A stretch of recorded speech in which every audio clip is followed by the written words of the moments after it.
Pikachu. Hi everyone, it's me, and today let's watch the game Theorists.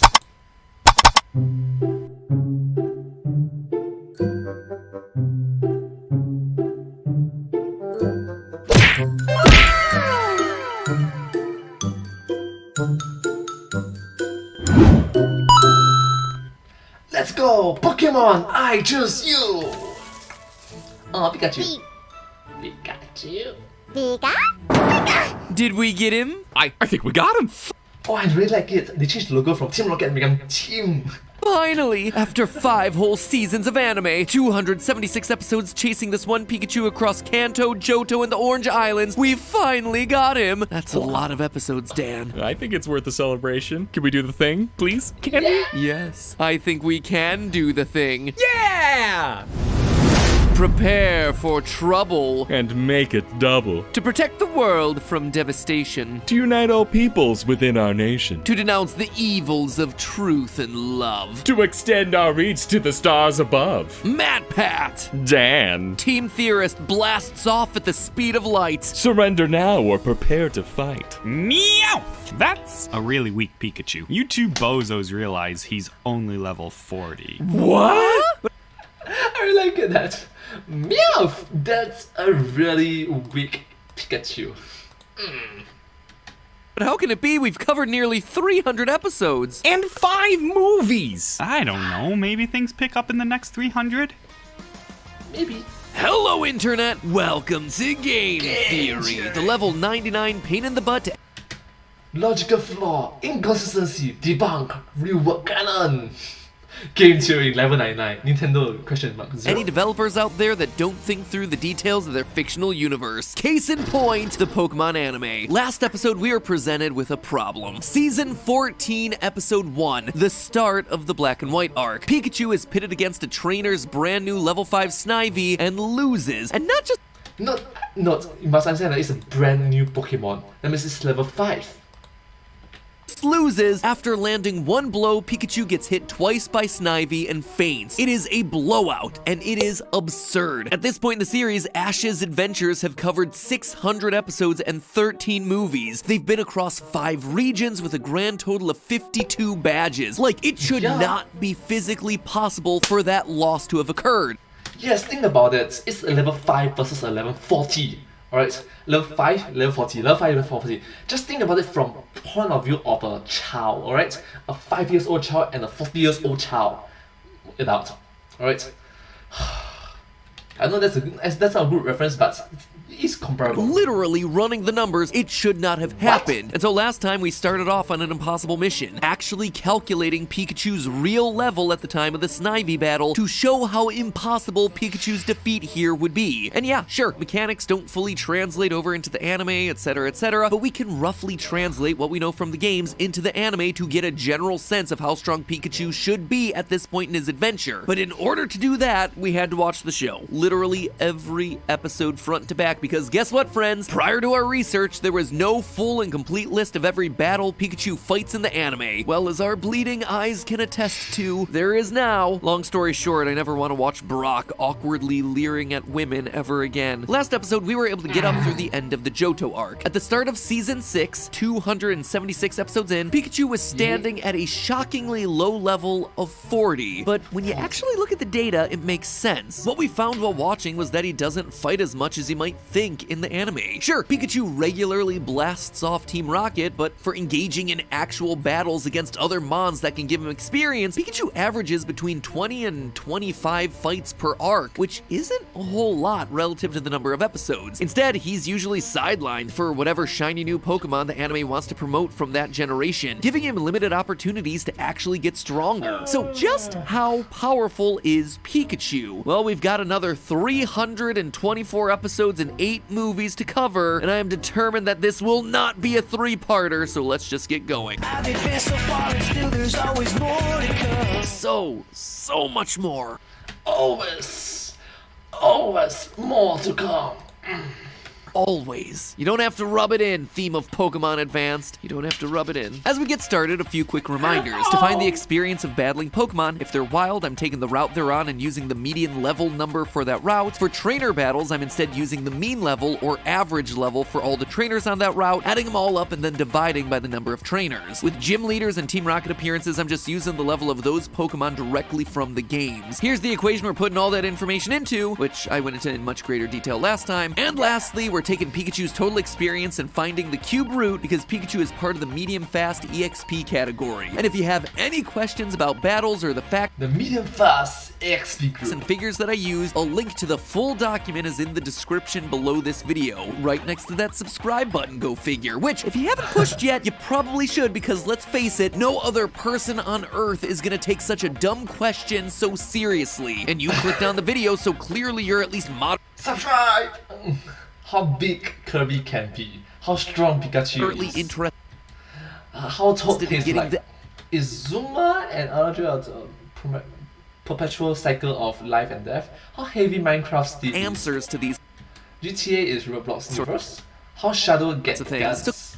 Why Suro's Come on, purple? join the community of theorists already. 46% of you aren't subscribed, right? Isn't that the thing I'm supposed to say? Which brings us to the next stop on our journey, Hoenn. And this is where things really get interesting. You see, there's a theory online written by Reddit user Joe's Cool that claims that Pikachu's level resets at the start of every other region, not including the Orange Islands. To quote from that original theory, in the final Johto episode Hoenn Alone, James fires up a giant magnet which causes a bunch of stuff to come up and whack Ash, knocking him out. In addition, Pikachu gets trapped onto the magnet and his electricity is drained. These two events cause Ash to lose part of his memory and Pikachu to lose the power it gained through its journey. This explains why Ash and Pikachu seem to reset. They There's a lot of plot both holes. get caught up in an accident that seriously hurts them. And this is a great theory that explains a lot. Or at least it would be if the episodes didn't directly contradict all of it. And again, I know this because I gotta watch them all to do the theory. Sure, we see Pikachu get overcharged at the end of Johto. Pikachu!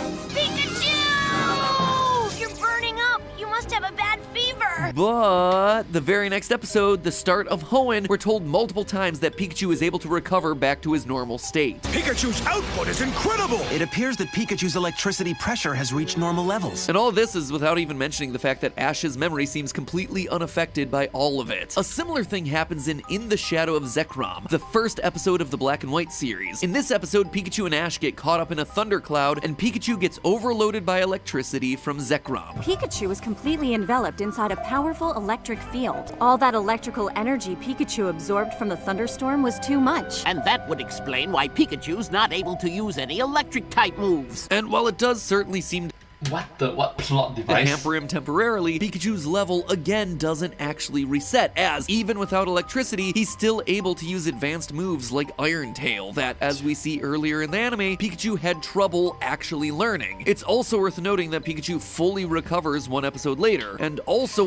Pikachu getting overcharged is a very common occurrence throughout the series, with no long-term consequences to his power levels. Anyway, all that's to say that there isn't solid evidence of levels getting reset here. Plus, it would ruin the fun of figuring out what the big number is at the end of this thing. So, Hoenn, the playable region from Ruby, Sapphire, and later Emerald. This region spans 4 whole seasons of the anime, and Ash returns to using Pikachu as his primary Pokemon, which means a lot more battles for him. Things start off simple enough, just a basic journey following along the path of the games, but midway through, things get a little funny as Season 8 shifts to follow more closely with Pokemon Emerald in order to coincide with that game's release. You can tell this in Season 8, Episode 18 with the introduction of Juan, who's the 8th gym leader in Emerald as opposed to Wallace from Ruby and Sapphire. The anime also includes the Battle Frontier, which is only present in Pokemon Emerald. In the end, there were 47 total victories in the region for Pikachu, nearly double any of the previous arcs. Rather than read all that information out, which would be dumb and long and tedious and no one wants to hear it, I'm just gonna list them here with the episode number, route, and level. Yeah, told you there was a lot. And like I said, the Google Doc will be linked down in the description below, so if you really want to dig in, you can find all the information down there. Anyway, the main I really like it that he's found the headless fossil.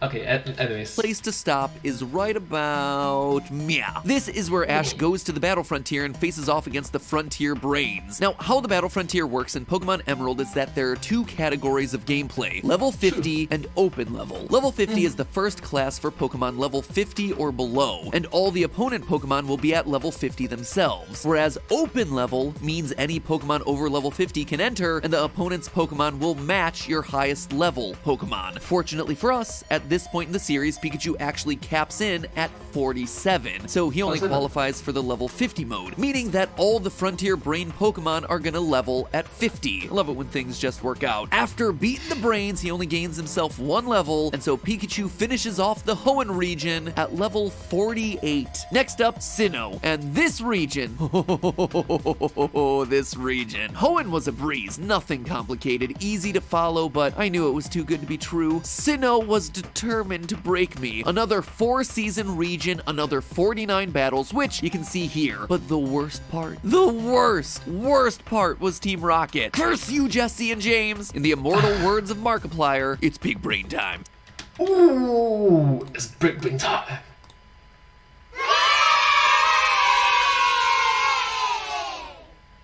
Let's go. So the first Pokemon Pikachu encounters in the Sinnoh region is Dawn's new Piplup. That's easy enough, it's level 5, all starter Pokemon are. However, in that first episode, Pikachu also encounters Meowth, Mime Jr., and Wobbuffet from Team Rocket. He of course makes quick work of them, but the issue is that we have very little to go on for the levels. Mime Jr. is probably the least complicated, as we see him use the move Mimic in episode 17 of season 9. We also know that move-based evolution is considered important within the Pokemon anime universe, as later in Diamond and Pearl, Apom learns Double Hit and soon after evolves into Ambipom. So even though time has passed since Mime Jr. used Mimic, he can't have leveled up, otherwise he would have evolved into Mr. Mime, meaning Mime Jr. here in this battle is sitting at level 32. Wobbuffet's a little harder to figure out, but we know that he was traded back on Route 34 of the Johto region, which would have made him at about level 11. So going on the idea that he's traveled 2 regions and taking into account Pikachu's level gain, I put him at level 40. The hardest in this instance, though, is Meowth. Last time we saw him lose a battle was in Kanto, where I estimated his level to be 31. It would be safe to assume that he grew at the same rate as Arbok and Weezing until they were released, which means by this point I've estimated Meowth to be level 70, which I know seems high, but once again, it's not gonna make all that big of a difference in the final tally. It seems high, but it's not gonna make a difference. Much of a difference, so yeah, it's a rough estimate. The last anomaly in this region is the battle tower that Ash partakes in during his time back in Twinleaf Town, episode 36 of season 12. The battle tower in Diamond and Pearl is slightly different to the battle frontier in that the only option is level 50, with all Pokemon being dropped to that level in your party regardless of their actual level. As this throws off a lot of calculations, I instead opted for the open level approach from the battle frontier, making his opponents the same level as Pikachu, which at this point is 58. And now, we're finally here. After Pikachu fights a few more Pokemon, we are finally in the Unova region. This is once again where the series tries to do a soft reboot by trying to make Ash and Pikachu seem like a new team.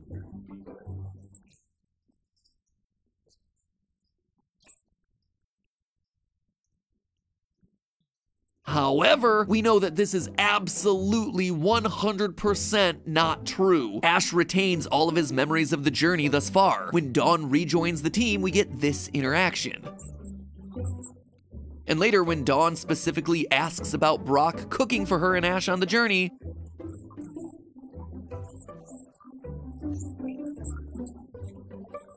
we also know that Pikachu retains all the moves that he's learned up to this point, like Iron Tail, which a new Pokemon trainer is unlikely to have taught a brand new Pikachu. Even the show only half-heartedly adheres to its own reboot, as in that very same episode we get this.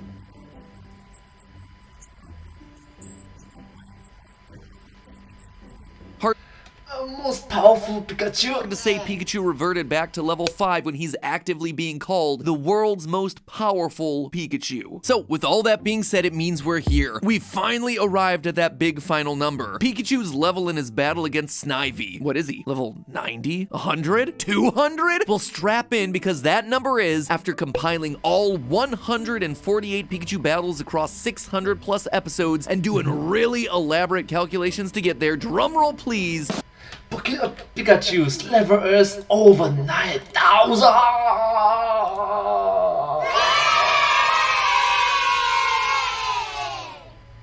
I'm joking. This is just a Dragon Ball reference. Pikachu's final level is 61. Kinda underwhelming, right? Like, he's traversed 5 whole regions. Most people are getting close to that level after doing a single run through a game. Even if you didn't like some of my estimations for Team Rocket battles, if we remove them entirely from the equation, it would still only put Pikachu at level 59. Any way you slice it, he's not as powerful as we all think he should be. I've seen forums of people online saying it must be 100. If the levels went over 100, he'd be like 1,000 at this point. But having sat down and painstakingly scrubbed through all the episodes looking for every tiny detail, I can tell you definitively that that is not the case. He is like low 60s at best. So what's that mean for our battle against Snivy? Around 60, so it's level 5 versus level 60. Long story short, Snivy still should have been toast. As I mentioned at the start, Pikachu is the first to land a hit with a successful quick attack. To give Snivy the best possible chance, we're gonna assume that this is just the buffest level 5 you could possibly get, with an HP of 21 and defense of 12. And let's also say that Pikachu is my lower estimate of level 59. At that level, the lowest Pikachu's attack stat could be is 69, with quick attack's base power being 40 and the randomizer feature set to its lowest setting of 0.85, we can use the in-game equations to figure out that Pikachu's attack would do 95 damage, and 21 Snivy HP minus 95 damage equals negative 74. AKA totally dead. Fainted. Fainted, definitely. Snivy could be knocked out 3 more times with just that one hit. And to really round it off, let's just say that somehow Snivy did survive the quick attack. When it goes on the offensive, its attack and special attack stats are both 11. Pikachu's lowest possible stats here would be HP 110, defense 52, special defense 64. Let's also say the randomizer hits at its highest point, and both attacks are critical hits for Snivy, with Tackle having a base power of 50 and Leaf Tornado being 65. The most total damage that could be done would be 32 hit points. Pikachu would still have 78 HP remaining. So where does all this leave us? Well, I did it. I calculated what level Pikachu is, a task that no sane person has ever completed. I feel amazing and also very, very empty. This show is just painfully repetitive. Anyway, kudos to you, Ash. Sure, you lost against Snivy. You don't know that you have to weaken a Pokemon before catching it, and you didn't realize that bug Pokemon are weak against flying types, but you managed to win against the Elite Four using a Pokemon that's half their level, and that's gotta account for something. So maybe you are better than everyone gives you credit for.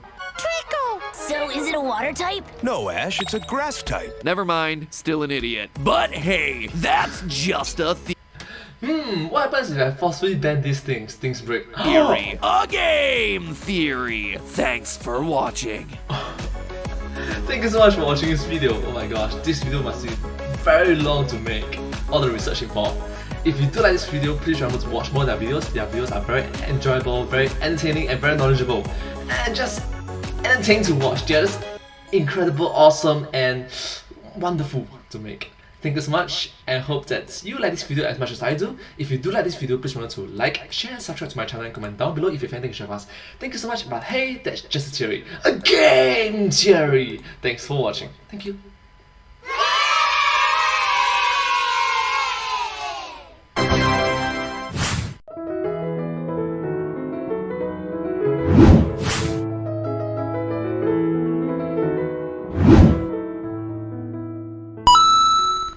Thank you so much for watching this video. This video came up from YouTube channel, the Game Theorists, back in the year 2021, which is a few months ago, literally a few months ago. Thank you so much. If you do like this video, please remember to watch more of the videos. I'm a huge fan of your work, so thank you. Their videos are very enjoyable to watch and very knowledgeable, very entertaining, and I learned a lot of things from them. Thank you so much, and I hope to see you in my next video. Bye bye, and don't forget to subscribe. Thank you.